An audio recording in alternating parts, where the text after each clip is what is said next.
Hello friends, welcome to my channel. आज मैं आपको shoulder to waist dart blouse की कटिंग बताने वाली हूँ। इसका वीडियो मैंने इंस्टाग्राम पे शेयर किया था। बहुत से लोगों के कमेंट्स आए थे कि इसका डिटेल वीडियो शेयर कीजिए, तो मैं इसका डिटेल वीडियो लेकर आई हूँ।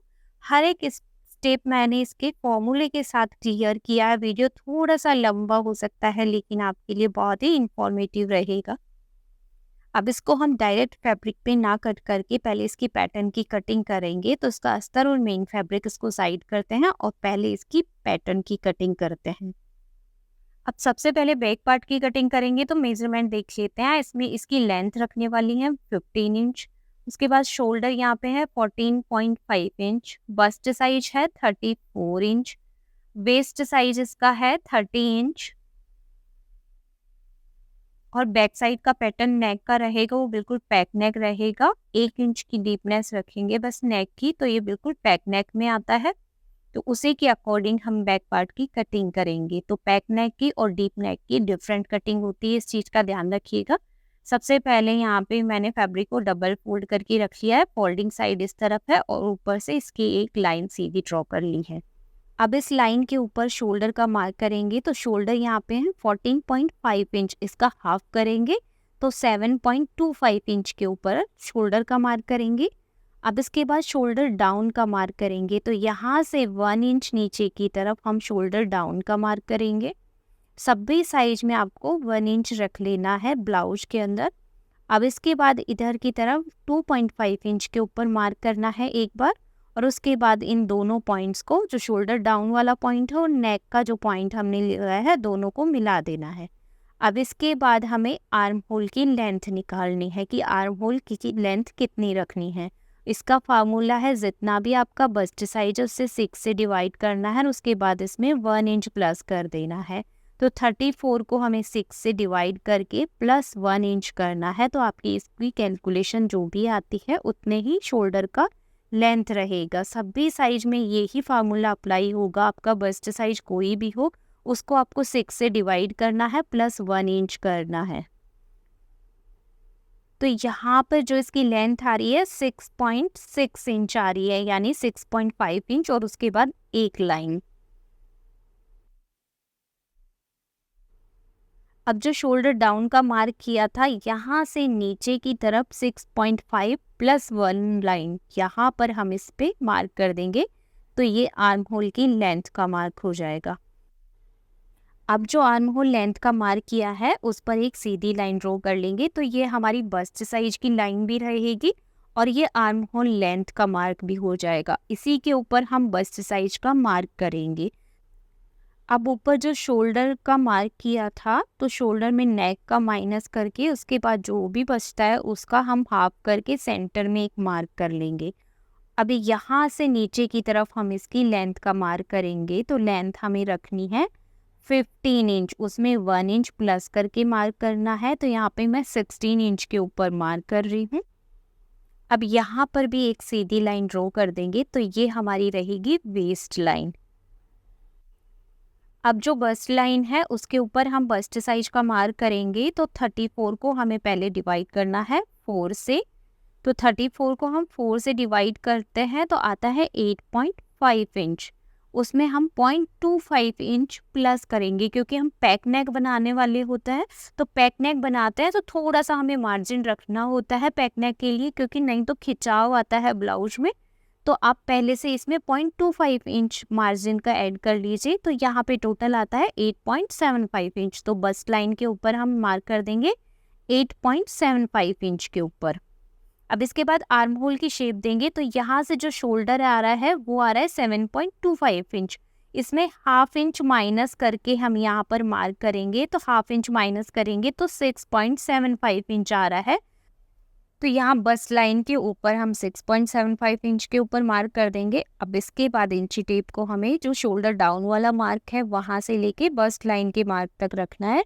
उसके बाद इसका हाफ करना है। तो इंची टेप को इस तरीके से फोल्ड करके बीच में सेंटर मार्क कर देंगे।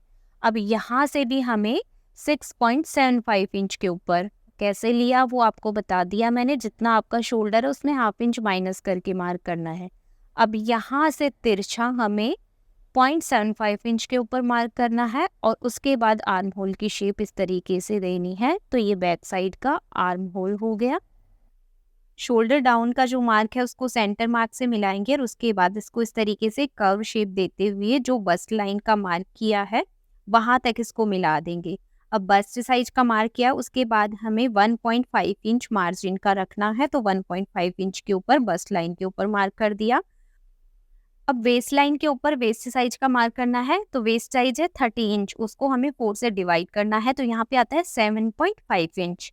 तो इस लाइन के ऊपर हमें 7.5 इंच के ऊपर मार्क करना है। बैक साइड में कोई भी डार्ट नहीं आएगी, तो डार्ट का हमें ऐड नहीं करना है। 1.5 इंच साइड में मार्जिन का मार्क किया है। अब जो फिटिंग वाला साइज है उसको फिटिंग वाले से मिला देंगे और जो मार्जिन वाला मार्क किया है उसको मार्जिन वाले मार्क से मिला देंगे ऊपर तक। अब हमें शोल्डर पट्टी का मार्क करना है कि शोल्डर की ऊपर की पट्टी कितनी रखनी है। हमें जितनी भी रखनी हो उसमें 1 इंच प्लस करके लगाना। तो यहाँ पे मुझे 3 इंच तैयार रखनी है, तो मैं यहाँ 4 इंच के ऊपर मार्क कर रही हूँ और जितना भी बाकी का रहेगा ये नेक की विड्थ रह जाएगी। तो आपको इसमें नेक की विड्थ का मार्क करने की जरूरत नहीं है, आपको सीधा सीधा जो शोल्डर की स्ट्रिप है, शोल्डर पट्टी है, उस पे मार्क करना है। अब जो ये सेंटर पॉइंट है उससे नीचे की तरफ 1 इंच का मार्क कर देंगे, क्योंकि बैक साइड में पैक नेक बनाने वाले हैं, तो ओनली 1 इंच का मार्क किया मैंने। अब इसके बाद सीधी लाइन ड्रॉ कर देंगे और जो नेक की विड्थ का मार्क है, ये जो हमने शोल्डर विड्थ का मार्क लगाया है वहां तक इसको सीधा मिला देंगे और इसको शेप दे देंगे नेक की। तो यहाँ पर ये बैक पार्ट का मार्किंग हो चुकी है। अब इसकी कटिंग हम बाद में करेंगे, वो कैसे करेंगे वो आपको फ्रंट पार्ट की कटिंग करने के बाद बताऊंगी, क्योंकि इसमें बाद में थोड़े बहुत चेंजेज होंगे, वो मैं बताने वाली हूँ। तो इसको ऊपर की साइड करते हैं। अब इसके जस्ट नीचे की तरफ हम इसके फ्रंट पार्ट की कटिंग करेंगे। सबसे पहले नीचे की तरफ एक स्ट्रेट लाइन ड्रॉ कर लेंगे और अब इसके ऊपर हम शोल्डर का मार्क करेंगे। जितना शोल्डर बैक साइड में लिया था सेम ही रहेगा, 7.25 इंच। तो 7.25 इंच पर शोल्डर का मार्क कर देंगे। अब यहाँ से 1 इंच नीचे की तरफ शोल्डर डाउन का मार्क करेंगे और 2.5 इंच पर नेक विड्थ का मार्क कर देंगे। एक बार ये नेक विड्थ रहेगी नहीं, बस स्टार्टिंग में हमें मेजरमेंट के लिए एक बार 2.5 इंच का मार्क करना होता है। दोनों पॉइंट्स को आपस में मिला देना है। अब इसके बाद आर्म होल लेंथ का मार्क करेंगे, तो आर्म होल सेम रहेगा जैसे हमने बैक साइड में मार्क किया, 6.5 प्लस 1 लाइन। तो यहाँ पे 6.5 और 1 लाइन के ऊपर मार्क कर दिया। यहाँ पे स्ट्रेट लाइन ड्रॉ कर देंगे, तो ये हमारी बस्ट लाइन हो जाएगी। अब इसके ऊपर बस्ट साइज का मार्क करेंगे, तो बैक साइड में जितना किया था उतना ही यहाँ पर मार्क करना है। तो यहाँ पर मैंने मार्क कर दिया है 8.75 इंच के ऊपर। अब ये वाला पॉइंट आप ध्यान से देखिएगा, यहाँ पे जो नेक है फ्रंट का वो डीप रहेगा, तो इसके लिए हमें शोल्डर को माइनस करना पड़ेगा। तो फ्रंट में अगर हम 8 इंच डीप नेक बनाते हैं तो उसके लिए हमें शोल्डर माइनस करना होता है। वो कैसे करना होता है आपको मैं एक बार क्लियर कर देती हूँ। ये हमारा शोल्डर का मार्क है, तो यहाँ पे 7.25 इंच के ऊपर आ रहा है, तो इसमें से हमें कितना माइनस करना है वो देखना है। तो यहाँ पे हमें सीधा सीधा 1 इंच माइनस कर देना है। अगर 6 से लेके 7 इंच तक नेक डीप है तो उसमें हमें 0.75 इंच माइनस कर देना है, और 4 से लेके 5 इंच तक का डीप है तो उसमें हमें हाफ इंच माइनस करना है, और 4 इंच तक अगर नेक है या 4 से कम है तो वो हमारा पैक नेक में आएगा। जितना शोल्डर है उतना ही रखना है, उसमें कोई भी कम ज़्यादा नहीं करना है। तो माइनस कैसे करना है वो समझ गए होंगे आप। अब आगे फ्रंट का नेक मैं 8 इंच रखने वाली हूँ, तो मुझे यहाँ पे सीधा सीधा 1 इंच माइनस करना है। तो ये शोल्डर है हमारा 7.25 इंच के ऊपर, तो यहाँ पे 1 इंच कम करके मार्क कर देंगे। अब इसकी आर्म होल की शेप देंगे, तो जितना शोल्डर ऊपर की साइड है यहाँ पे देख सकते हो 6.25, उतने पर ही हमें 6.25 पर नीचे जो बस्ट लाइन है उसके ऊपर मार्क कर देना है। अब जो शोल्डर माइनस करके जो मार्क किया है उसको और बस्ट लाइन के ऊपर जो मार्क किया है, दोनों मार्क पे इंच टेप को इस तरीके से रखना है और इसको फोल्ड करके इसके सेंटर में एक मार्क कर देना है। अब जितना शोल्डर का मार्क है ये माइनस करने के बाद 6.25, उसमें से हमें 0.25 इंच माइनस करके अंदर की तरफ एक मार्क करना है। तो ये फ्रंट आर्म होल की शेप का मार्क हो गया। अब इसको स्केल से एक बार ऊपर वाली लाइन से जो सेंटर मार्क किया है उसको तिरछा मिलाएंगे, और जो ये आर्म होल का जो बस्ट लाइन के ऊपर मार्क किया है वहां से हम 0.75 इंच के ऊपर मार्क करेंगे, और उसके बाद इसकी आर्म होल की शेप देनी है। यहाँ तक हम क्रॉस तक मिलाएंगे, जो फिटिंग वाली लाइन है, उसके बाद सीधा जाने देंगे और कर्व शेप देते हुए सेंटर पॉइंट तक मिला देंगे इस तरीके से। तो ये फ्रंट की आर्म होल की शेप हो गई। अब यहाँ पे फ्रंट का नेक डीप है, अपने शोल्डर माइनस तो कर दिया, लेकिन ऊपर से भी हमें शोल्डर को कम करना पड़ेगा, नहीं तो नेक लूज रहेगा। तो यहाँ से हम एक बार सीधी लाइन ड्रॉ कर देंगे इसको। आपका अगर नेक डीप है तो इसको सीधा सीधा हमें माइनस कर देना। अगर 5 इंच से ज़्यादा है, 4 से 5 इंच से ज़्यादा है, तो इसको सीधा सीधा हमें माइनस कर देना है। अब इसके बाद एक और पॉइंट क्लियर करना है कि अगर हमारा नेक डीप आर्म होल की जो ये बस्ट लाइन है इससे नीचे जा रहा है, तो यहाँ पे आ रहा है 7 इंच और नेक डीप कितना है 8 इंच, तो जो लाइन है वो नीचे की तरफ जाएगी जो नेक डीप की। तो इसके लिए हमें यहाँ से ऊपर से 0.25 इंच और माइनस कर देना है। तो यहाँ से 0.25 इंच के ऊपर मार्क करेंगे और यहाँ से शोल्डर को ऊपर से 0.25 इंच और माइनस कर देंगे, जिससे फिटिंग बिल्कुल परफेक्ट आएगी। जो नेक है वो बिल्कुल लूज नहीं रहेगा, आर्म होल में बिल्कुल भी क्रीज नहीं आएगी। तो इसके लिए यहाँ से हमें 0.25 इंच और माइनस करना है, वो भी डीप नेक में। जो अगर हमारा डीप नेक ये बस्ट लाइन से नीचे की तरफ जा रहा हो, तो ये चीज क्लियर कर लेना है। अब इसके बाद जो शोल्डर पट्टी है हमने ली थी 4 इंच की, बैक साइड में रेडी चाहिए हमें 3 इंच, तो 4 इंच के ऊपर मार्क कर देना है। अब इसके बाद नेक डीप का मार्क करेंगे। जितना ये रहेगा नेक की विड्थ रह जाएगी। नेक विड्थ हमें मार्क नहीं करनी है, जितना हमें शोल्डर पट्टी चाहिए बस उसको ध्यान रखना है, चाहे आप इसमें कितना भी डीप नेक बना सकते हो। उसके बाद अब यहाँ पे जो नेक की विड्थ का ये मार्क है, यहाँ से तिरछा हमें इंची टेप को रखना है 8 इंच के ऊपर। तो हमें 8 इंच नेक बनाना है इसका। अब ऊपर की साइड से जो नेक विड्थ है उसको मेजर करना है। यहाँ पे आ रहा है 2.5 इंच, तो यहाँ नीचे की तरफ हाफ इंच प्लस करके मार्क करना है। तो यहाँ पे 3 इंच के ऊपर एक सीधी लाइन ड्रॉ कर लेंगे। अब ये दोनों पॉइंट्स हैं, इनको मिला लेंगे और उसके बाद नेक की शेप देंगे। तो नीचे की तरफ से थोड़ा सा नेक ब्रॉड रहेगा, उसी से शेप बिल्कुल परफेक्ट आएगी। अब यहाँ जो नेक की शेप देनी है आप राउंड बना सकते हो। यहाँ पे मैं हल्का सा वी बना रही हूँ, इसे कर्व लेते हुए वी लीफ शेप होती है वो बना रही हूँ यहाँ पे। अब इतना होने के बाद हम इसके लेंथ का मार्क करेंगे। उसके लिए जो शोल्डर वाली स्ट्रिप है इसके एक सेंटर में मार्क करेंगे। यहाँ पे जितनी भी शोल्डर की ये विड्थ बची है उसके सेंटर में मार्क करना है। उसके नीचे की तरफ हमें ब्लाउज की लेंथ का मार्क करना है। तो ब्लाउज की लेंथ हमें रेडी साइड चाहिए 15 इंच, उसमें 1 इंच प्लस करके मार्क करेंगे। तो यहाँ पे 16 इंच के ऊपर मार्क किया और एक स्ट्रेट लाइन ड्रॉ कर देंगे।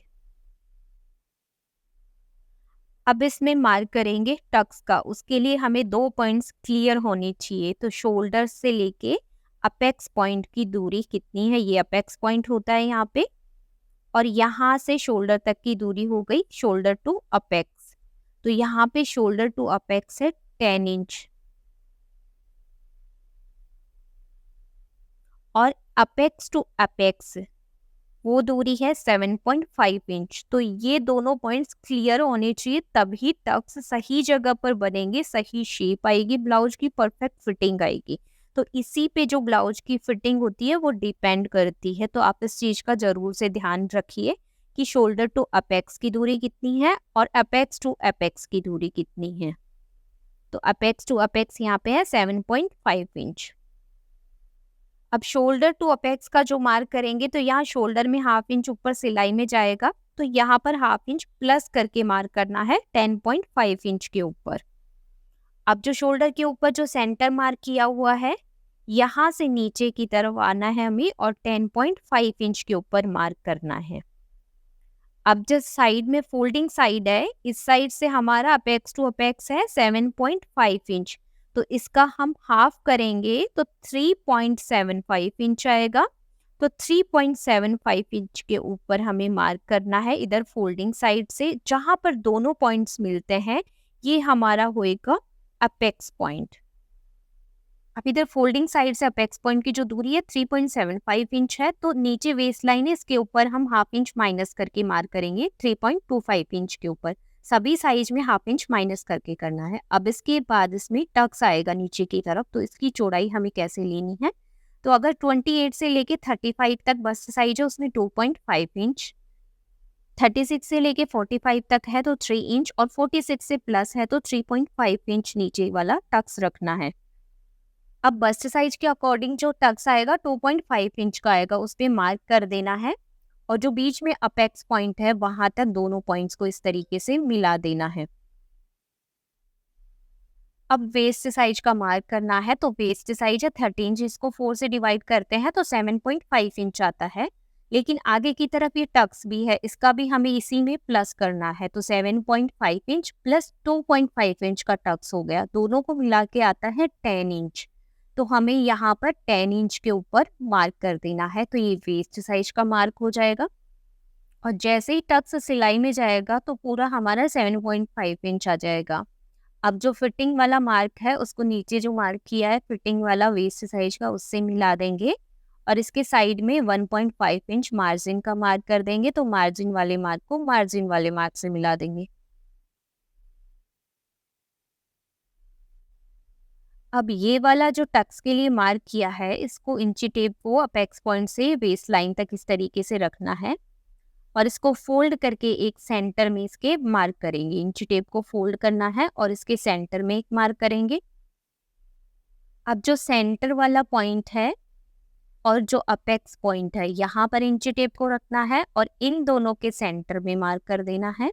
अब वेस्ट लाइन है नीचे की तरफ और बीच में जो ये मार्क किया है इसके भी एक सेंटर में मार्क कर देंगे। तो इस तरीके से यहाँ पर इस वाली लाइन के ऊपर 3 पॉइंट मिल गए हमें ये। अब यहाँ पर इसको शेप देनी है, इसके लिए करना क्या है, यहाँ से हमें बाहर जाना है 0.25 इंच भी, और ये जो सबसे नीचे वाला है यहाँ से 0.5 इंच, सेंटर वाले से 0.25 और जो नीचे वाला मार्क है इससे 0.5 इंच, और उसके बाद इसको इस तरीके से शेप देते हुए मिलाना है, बिल्कुल परफेक्ट शेप आएगी। अब यहाँ पे ये स्ट्रेट वाली लाइन है टक्स वाली, इसको हमें मेजर करना है, तो यहाँ पर जितनी लेंथ इसकी आ रही है उतनी ही लेंथ ये जो कर्व शेप दी है इस पे मेजर करना है। इस तरीके से इंची टेप को कर्व देते हुए हमें मेजर करना है, और जहाँ पर ये आ रही है लेंथ वहाँ पर हमें मार्क कर देना है। दोनों की हमें इक्वल लेंथ चाहिए, नहीं तो हम सिलाई लगाएंगे तो छोटा बड़ा आएगा, तो बिल्कुल इक्वल लेंथ के लिए इस तरीके से इसको मेजर करना है। अब यहाँ पर नीचे की तरफ ये गैप आ रहा है वो है हाफ इंच का, यानी कि जो कर्व शेप वाला हिस्सा है वो हाफ इंच बड़ा है, तो हाफ इंच इसमें से कम करना होगा। अब जितना यहाँ पे हाफ इंच आ रहा है उसमें हाफ इंच प्लस करके ये साइड फिटिंग वाले मार्क पे करना है, यानी 1 इंच पे जितना भी गैप आ रहा है उसमें हाफ इंच प्लस करके करना है, और दोनों पॉइंट को इस तरीके से मिला देना है। अब बारी आती है आर्म होल वाले टक्स की, तो आर्म होल वाला टक्स कितना लेना है वो भी बस्ट साइज के अकॉर्डिंग होता है। तो यहाँ पर अगर बस्ट साइज है 28 से लेके 35 इंच तक, तो हमें टक्स लेना है 1.25 इंच का। अगर बस्ट साइज है 36 से लेके 45 इंच तक, हमें लेना है 1.5 इंच, और बस्ट साइज 46 और प्लस है इससे, तो हमें लेना है 1.75 इंच का टक्स। अब यहाँ पर बस्ट साइज है 34 इंच, उसके अकॉर्डिंग 1.25 इंच का टक्स आएगा। तो यहाँ पर इंची टेप को हमें इस तरीके से रखना है, ये बस्ट लाइन है उसके ऊपर हमें इंची टेप को रखना है, और जहाँ पर भी 1.25 इंच आर्म होल की शेप को टच कर रहा है यहाँ पर, तो वहाँ पर हमें एक मार्क कर देना है। और जो ये मार्क किया है अब इसके दोनों साइड में हमें टोटल 1.25 इंच का मार्क करना है, दोनों बोथ साइड, तो हाफ हाफ होगा दोनों साइड, तो हाफ इंच प्लस 1 लाइन एक तरफ और हाफ इंच प्लस 1 लाइन एक तरफ, तो दोनों मिला के हो जाएगा 1.25 इंच का मार्क। अब इसको टोटल मेजर करेंगे तो आता है 1.25 इंच। तो ये हो गई आर्म होल साइड का टक्स। अब इसको अपेक्स पॉइंट तक मिला देंगे, दोनों पॉइंट है साइड वाले, उन दोनों पॉइंट्स को अपेक्स पॉइंट तक मिला देना है। अब अपेक्स पॉइंट से आर्म होल की तरफ जो ये टक्स जा रहा है उसकी लेंथ मेजर करना है ऊपर वाली लाइन का, जितनी लेंथ आ रही है उतनी ही इस नीचे वाली लाइन की लेंथ रखनी है। तो यहाँ पर नीचे वाली लाइन के ऊपर इंची टेप को रखेंगे तो ये बाहर की तरफ जा रहा है, तो बाहर की तरफ हम तिरछी लाइन ड्रॉ कर देंगे। जितना बाहर जा रहा है उतनी तिरछी लाइन ड्रॉ कर देंगे, क्योंकि दोनों लाइन की जो लेंथ है वो हमें इक्वल चाहिए। अब जो बस्ट लाइन है यहाँ से नीचे की तरफ 1/2 इंच के ऊपर मार्क करना है और लाइन को सीधी ड्रॉ करनी है।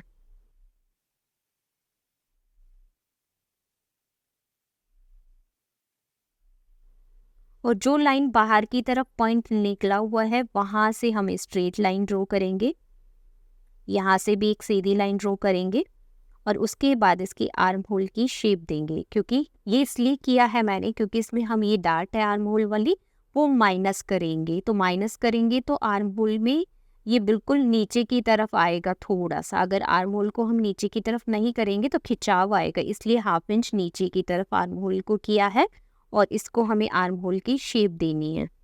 यहाँ से 0.75 इंच का मार्क करना है यहाँ से भी, और उसके बाद इसकी शेप देनी है।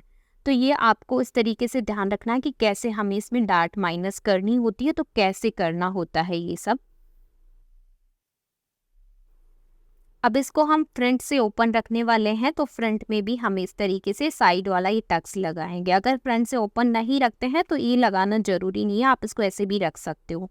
तो यहाँ पे एक सीधी लाइन ड्रॉ करेंगे और जो सेंटर पॉइंट आया है इसके दोनों तरफ 1/2 इंच का मार्क कर देंगे। टोटल 1 इंच का ये टक्स होता है सभी साइज में ये। अगर आप इसको फ्रंट से ओपन रख रहे हो यानी हुक और आई इसके फ्रंट से रहेंगे, इसके लिए मैं यहाँ पर शेप दे रही हूँ। बिल्कुल परफेक्ट शेप आएगी टक्स लगाने से। तो 1 इंच का ये टक्स रहेगा फ्रंट में। अब इसके बाद इसकी कटिंग करेंगे, तो कटिंग जितना शोल्डर माइनस किया हुआ है वहीं से इसकी कटिंग करना स्टार्ट करेंगे। और उसके बाद साइड में जो आर्म होल की शेप है उसको हम थोड़ा सा बाहर से कटिंग करेंगे, क्योंकि इसमें से हमें ये डार्ट माइनस करनी है। उसके बाद परफेक्ट कटिंग करेंगे, तो हल्का सा इधर बाहर लेते हुए इस तरीके से रफली कटिंग कर लेंगे एक बार।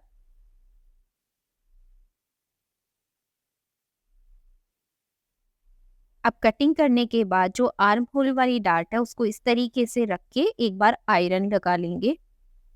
तो यहाँ पर आयरन लगा ली है, इस डार्ट को हमें माइनस करना है, तो यहाँ पर इस पे आयरन लगा दी। अब इसके बाद इसके आर्म होल की परफेक्ट कटिंग कर लेंगे। तो दोनों पॉइंट्स देख सकते हो आपस में मिल चुके हैं इस तरीके से।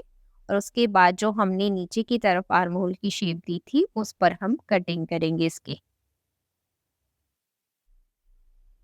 अब हमें बैक पार्ट की मार्किंग करनी है वापस से लेंथ की, क्योंकि बैक पार्ट की लेंथ फ्लैट होती है तो बिल्कुल कम होती है और फ्रंट में शेप में होती है तो फ्रंट की लेंथ ज़्यादा होती है। तो उसके लिए हमें कैसे मेज़र करना है, जो ये फिटिंग वाला मार्क है उसको फिटिंग वाले मार्क के ऊपर इस तरीके से रखना है। और उसके बाद नीचे की तरफ जितना क्रॉस जा रहा है आप देख सकते हो बैक पार्ट कितना लंबा है, तो उसको जितना क्रॉस जा रहा है इस तरीके से तिरछा उसको क्रॉस जाने देंगे और एक तिरछी लाइन जितना तिरछा जा रहा है उतनी तिरछी ड्रॉ कर देंगे यहाँ तक। अब इसके बाद जितना गैप इधर की तरफ आ रहा है, जो फिटिंग वाली साइड है उस साइड जितना भी गैप आ रहा है, यहाँ से इसका गैप आ रहा है, उसमें हमें 1/2 इंच प्लस करके इधर की तरफ मार्क करना है। तो यहाँ पे 1 इंच गैप आ रहा है, तो इधर की साइड 1.5 इंच के ऊपर मार्क करेंगे।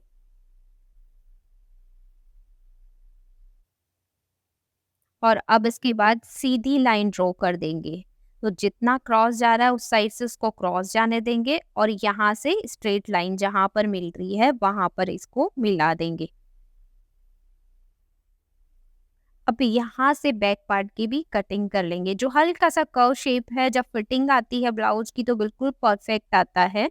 अदरवाइज अगर हम बीच में से भी इसको स्ट्रेट कट करेंगे तो फिटिंग बिल्कुल सही नहीं आएगी। बैक साइड में टक्स भी नहीं है तो जो शेप होती है इस तरीके से बिल्कुल परफेक्ट आती है। अब फ्रंट पार्ट को बैक पार्ट के ऊपर फिर से एक बार इस तरीके से रखेंगे और आर्म होल जितना क्रॉस जा रहा है फ्रंट का उसको इस तरीके से कट कर देंगे। अब फ्रंट में जो शोल्डर का सेंटर पॉइंट लगाया था वहां से हमें अपेक्स पॉइंट तक एक सीधी लाइन ड्रॉ करनी है।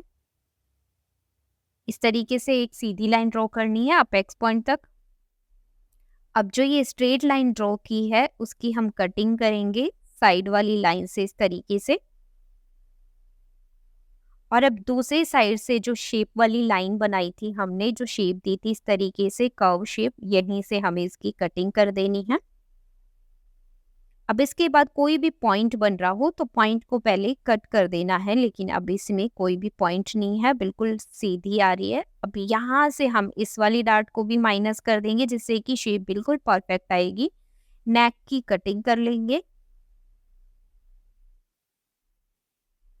अब इस वाली डार्ट को भी माइनस करेंगे, तो इस तरीके से फोल्ड करके एक बार आयरन लगा लेनी है। अब इसके बाद इसके सेंटर में हल्का सा पॉइंट बन रहा है, तो पॉइंट नहीं बनना चाहिए, इसको हल्का सा एक लाइन जितना हम कटिंग करके शेप दे देंगे इस तरीके से, तो ये जो इसमें पॉइंट बन रहा है वो खत्म हो जाएगा।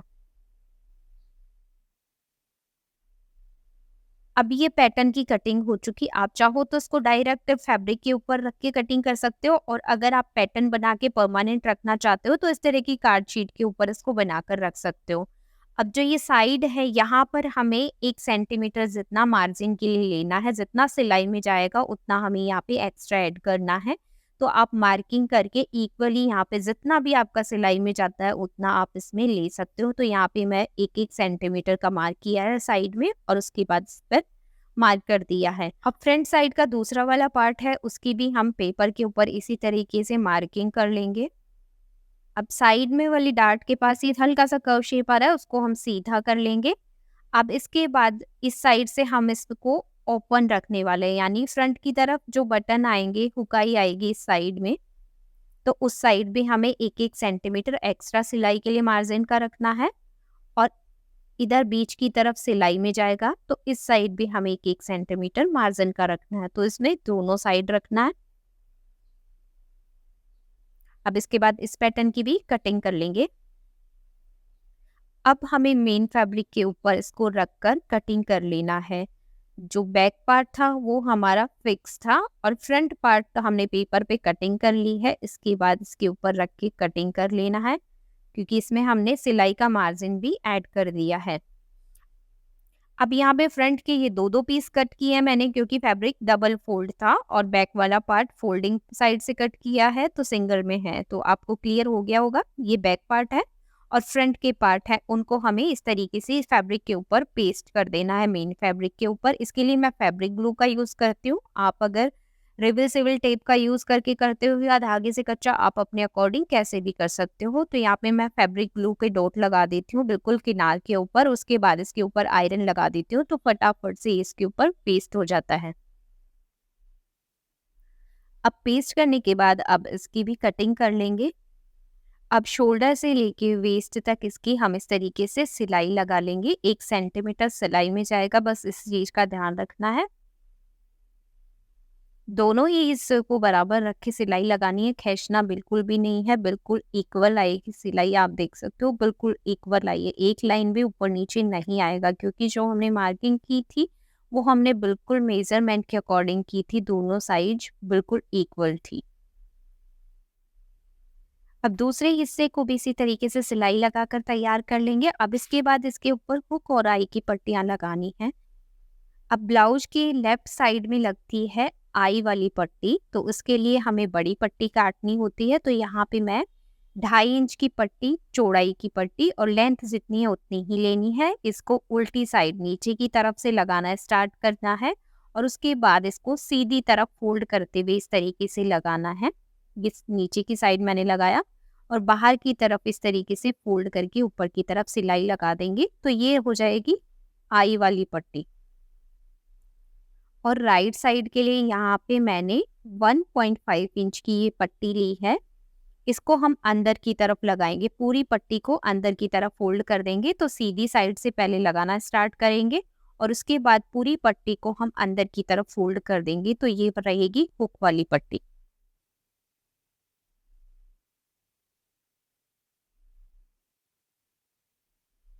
अब यहाँ पर मैंने दोनों साइड्स को बनाकर तैयार कर ली है। बाकी का जो हिस्सा है वो जैसे नॉर्मल ब्लाउज स्टिच करते हैं वैसे ही है, जैसे बैक वाले शोल्डर से शोल्डर को अटैच करना है, पाइपिंग अटैच करना है, स्लीव्स अटैच करना है।